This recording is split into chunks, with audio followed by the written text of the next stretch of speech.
Well, this will be another exciting video, I'm sure.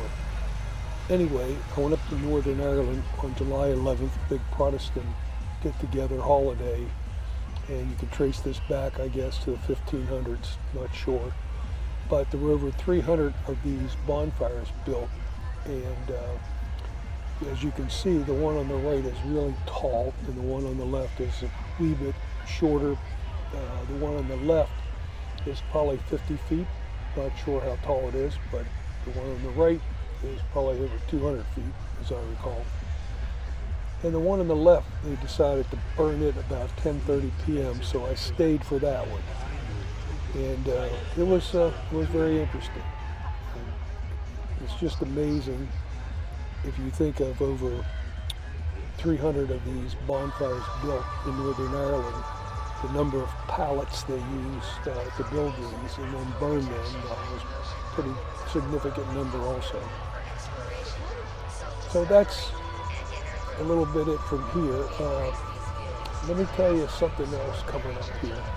Right after you see the top of this tall tower, I'll pan over to the left to the smaller one, but notice the houses in the background. All of the windows are covered with plywood. The heat is so intense that the windows will break if they don't cover they don't cover all those windows up, they'll smash, just blow out the windows from the heat. So like I said, this is a small one. You can see by the size of the people, it's not exactly that small.